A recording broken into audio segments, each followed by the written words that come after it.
जय हिंद दोस्तों, कैसे हैं आप लोग। तो आज हम बात करने वाले हैं साल 2023 में आई एक स्लैशर फिल्म क्रेविंग्स के बारे में। फिल्म की स्टार्टिंग में हमें 1998 का समय दिखाया जाता है, जहां पे एक लोकल बार में एक डिटेक्टिव और एक पुलिस वाला आते हैं। और जब वो उसके अंदर जाते हैं तो देखते हैं कि वहाँ पे चारों तरफ खून ही खून फैला हुआ है, जिन्हें किसी ने बुरी तरह काट रखा था और उनके सारे बॉडी पार्ट्स अलग हो रखे थे। उन लाशों के पीछे एक लड़की होती है जो कि अभी जिंदा थी, और वो देखते हैं कि उसके शरीर पे ढेर सारा खून लगा हुआ है। इंस्पेक्टर उससे पूछता है कि क्या वो ठीक है, तो लड़की उससे कुछ भी नहीं कह पाती क्योंकि वो सदमे में होती है। उसके बाद हमें एक रात पहले की कहानी दिखाई जाती है और बताया जाता है कि वहाँ पे एक रात पहले ऐसा क्या हुआ था जिसकी वजह से यहाँ पे सभी लोग मारे गए थे। दोस्तों, दरअसल उस लड़की का नाम लेस था और वो उस बार में एक वेट्रेस की जॉब किया करती थी। उसके बार में अक्सर एक रूडी नाम का कस्टमर आया करता था जो कि उसे लाइक करता था और उसके लिए ही वो वहाँ पर आता था। रूडी जब वहाँ पे ड्रिंक कर रहा होता है तो वो उससे कहता है कि वो बहुत ज्यादा खूबसूरत है, तो लेस मुस्कुराती है और उसका शुक्रिया अदा करती है। उस बार की ओनर लेस से कहती है कि रूडी बहुत ही अच्छा लड़का है और कई दिनों से देख रही है कि वो उसे अप्रोच कर रहा है, तो क्यों ना वो उसे एक चांस दे और वो दोनों रिलेशनशिप में आ जाएं। लेकिन लेस उससे कहती है कि वो अभी इन सब चीजों के लिए तैयार नहीं है। वहाँ पे कुछ और कस्टमर्स भी मौजूद होते हैं, जिसमें से एक होता है एक बूढ़ा आदमी जिसका अभी डाइवोर्स हुआ था, जिसकी वजह से वो वहाँ पे आके ड्रिंक कर रहा था। वहाँ पे एक राइटर भी होती है जो कि बहुत ज्यादा फेमस थी और उसे वहाँ पे पीस मिलता था, इसीलिए वो उस बार में आके राइटिंग किया करती थी। रूडी वहाँ पे एक बूढ़े आदमी के साथ पूल खेला करता था। वो बूढ़ा आदमी जब उस राइटर लड़की को देखता है तो वो उसके पास जाता है और उससे कहता है कि उसने उसे कई सारी बुक्स पढ़ी हैं और वो उसका फैन है। वो उसका ऑटोग्राफ लेना चाहता है, लेकिन वो लड़की उसे डांट के वहां से भगा देती है और उसे कहती है कि जब वो काम कर रही हो तो उसे कोई भी डिस्टर्बेंस नहीं चाहिए। तभी हम उस बार के बाहर कुछ हंटर्स को देखते हैं जो कि किसी का पीछा करते हुए वहां पर आए हुए थे। कुछ देर बाद बूढ़ा आदमी जो पूल खेल रहा होता है उसकी वाइफ भी वहां पर आ जाती है और वो उसे बताती है कि वो एक लड़के को अपने साथ लाई है जो कि कार में उसका इंतजार कर रहा है। उसका हस्बैंड उससे कहता है कि आखिर वो इतनी कैरेक्टरलेस कैसे हो सकती है, उसका पति होने के बावजूद भी वो किसी और के साथ आई है। ये सुन के वो उसे रिझाती है और उसके बाद वॉशरूम में जाती है और हम देख पाते हैं कि वॉशरूम में पहले से एक आदमी छुपा हुआ है। वो लेडी बाथरूम में ड्रग्स लेती है और उसके बाद बाहर चली जाती है। इधर जब वो लड़का बाहर कार में उसका इंतजार कर रहा होता है तो हंटर के आदमी वहाँ पे जाते हैं और उस बंदे को जान से मार डालते हैं। गोली की आवाज सुन के सभी सतर्क हो जाते हैं और सोचते हैं कि आखिर बाहर क्या चल रहा है। बार की मालकिन दरवाजा खोल के बाहर जाती है देखने के लिए, लेकिन तभी उसके सर पे कोई शूट कर देता है जिससे उसका सर ही फट जाता है और अंदर आके वो जमीन पे गिर जाती है जिससे उसकी मौत हो जाती है। ये देखकर सभी लोग हैरान हो जाते हैं और सोचते हैं कि आखिर उसे किसने मारा होगा। और तभी अचानक उसके बार में जबरदस्ती 5 लोग भाग कर आते हैं, जिनमें से एक बूढ़ी लेडी थी जिसका नाम गेल था और एक बच्चा था जो कि बहुत ही ज्यादा जख्मी हो रखा था। और उसके अलावा वहाँ पे एक लड़का और 2 औरतें और मौजूद थी। वो पांचों उन पे गन तान देते हैं और उनसे कहते हैं कि वो उन्हें यहाँ पे पनाह दें क्योंकि बाहर कोई है जो कि उन्हें मारना चाहता है और अगर वो लोग बाहर गए तो वो लोग उन्हें भी जान से मार डालेंगे। ये सुन के वो सभी डर जाते हैं और उन्हें वहाँ पे रहने की इजाजत दे देते हैं। लेस अपनी मालकिन की मौत से बहुत ही रोने लगती है और उससे कहती है कि वो उसकी लाश को नहीं छोड़ने वाली, लेकिन रूडी उसे समझाता है और उससे कहता है कि उन्हें इनके मुताबिक काम करना होगा वरना ये लोग उन्हें शूट कर देंगे और जान से मार डालेंगे। ये सुन के लेस उसकी बात मान लेती है और उसका हाथ थाम लेती है। उसके बाद सभी उनकी जेब टटोलते हैं ताकि उनके पास कोई वेपन ना हो। रूडी उनसे पूछता है कि आखिर उनसे वो क्या चाहते हैं और इस उनके फ्रीजी उसका कॉलर पकड़ लेती है और उसे जान से मारने वाली होती है, लेकिन तभी गेल उसके सर पे गन तान देती है और उससे कहती है कि यहाँ पे और लाशें वो नहीं देखना चाहती। ये सुन के फ्रीजी मान जाती है और उसे छोड़ देती है। वो लोग ये नहीं जानते थे कि बाथरूम में भी एक बंदा छुपा हुआ है और जब उनका बंदा बाथरूम में जाता है तो वो एक भयानक चीज सोचने लगता है, जहाँ पे वो देखता है कि बेड पे ढेर सारा फ्लैश पड़ा हुआ है। गिल सबसे कहती है कि उसके पास एक प्लान है, क्यों ना वो इनमें से किसी को हॉस्टेज ले और बाहर लेकर जाए और बाकी लोग पीछे के दरवाजे से यहाँ से भाग निकले। रिजू से कहती है कि ये बहुत ही बेकार आइडिया है, क्योंकि उन्हें फर्क नहीं पड़ता कि यहाँ पे कोई जिंदा बचेगा या मर जाएगा, वो उन्हें देखते ही शूट कर देंगे और जान से मार डालेंगे। तभी अचानक उस जख्मी लड़के की तबीयत खराब होने लगती है तो गेल उसे संभालती है और उससे कहती है कि वो चिंता ना करे, सब कुछ ठीक हो जाएगा। तभी हंटर के आदमी उनके कैमरे की ओर देखकर कहते हैं कि वो जल्दी से बाहर आ जाएं, वरना मजबूरन उन्हें अंदर आना पड़ेगा और एक एक को मारना पड़ेगा। अब दोस्तों, ये लोग कौन थे और हंटर इन्हें क्यों मारना चाहता था ये आपको आगे पता चलेगा। हंटर के आदमी उन्हें एक स्पीकर की मदद से बताते हैं कि जो कोई भी अंदर मौजूद है उनमें से एक बंदे के अंदर एक कातिल है जिसने कई सारे मासूमों की जान ली है, तो वो उसे बख्श नहीं सकते, इसीलिए भलाई इसी में है कि वो उसे उनके पास भेज दे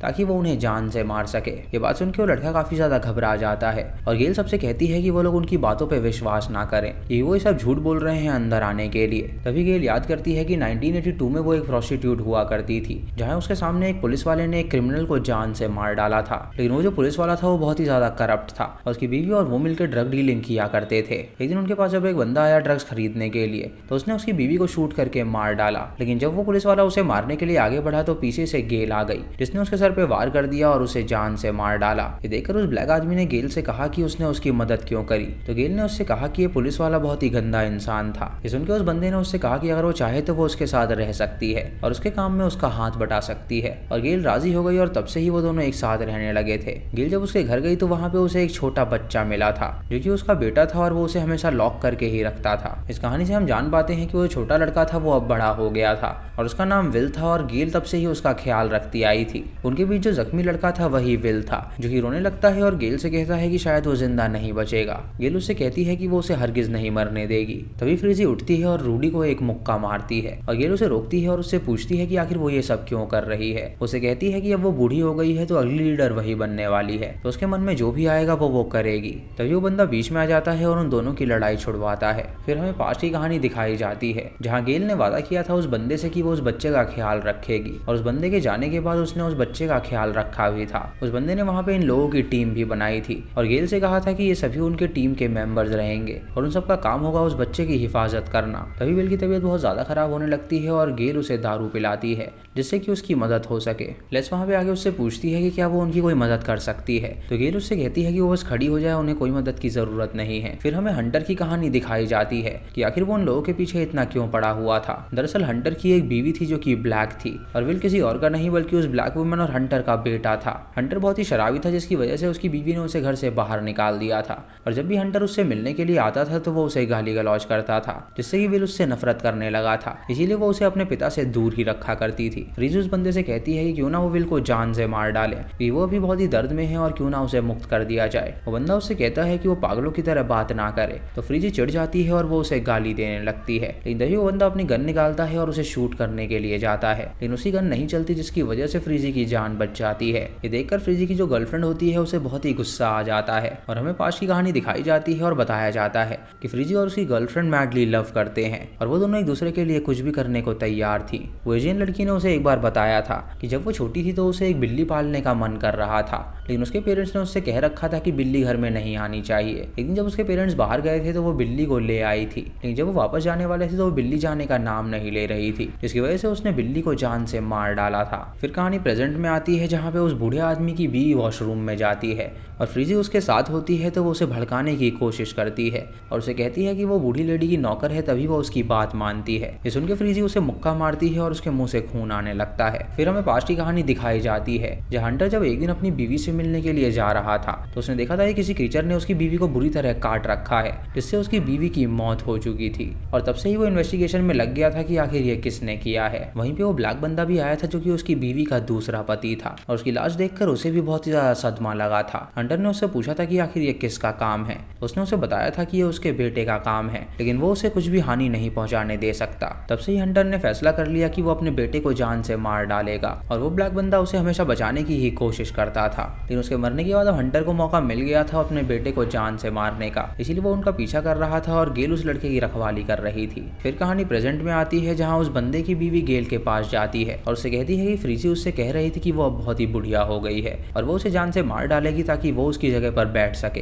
ये सुन के फ्रीजी उसे डांटने लगती है और उसे कहती है कि वो बिल्कुल झूठ कह रही है। गेल को उसी बात पे यकीन होता है जिसकी वजह से वो उस पे गन तान देती है, लेकिन उस बंदे की बीवी उस गन को छीन लेती है और उसे शूट करने वाली होती है। लेकिन तभी फ्रीजी की गर्लफ्रेंड उस पर अटैक कर देती है जिससे उसकी मौत हो जाती है। तभी वो बंदा अपनी गन तान देता है और उन दोनों को मारने की कोशिश करता है, लेकिन वो अपने टीम के ही बंदे से लड़ने लगती हैं और उसे मारने की कोशिश करती हैं। लेकिन तभी वो एशियन लड़की जान से मारी जाती है। इधर विल के शरीर में अजीब से बदलाव होने लगते हैं जिससे वो जोर से चिल्लाने लगता है और गेल उससे कहती है कि वो चिंता ना करे, सब कुछ ठीक हो जाएगा। गेल को याद आता है कि उसके स्टेप फादर ने उससे कहा था कि अगर उसे टाइम से सीरम नहीं मिला तो वो मॉन्स्टर बन जाता है, इसीलिए उसे टाइम से सीरम देना बहुत ज़्यादा ज़रूरी है। लेकिन वहाँ पे सीरम मौजूद नहीं होता, जिसकी वजह से विल के शरीर के अंदर बदलाव होने लगते हैं और वो एक मॉन्स्टर में तब्दील हो जाता है। वो एक करके वहाँ पे मौजूद लोगों को जान से मारने लगता है। बाथरूम में जो आदमी छुपा होता है वो उसे भी ढूंढ लेता है और उसे भी वो जान से मार डालता है।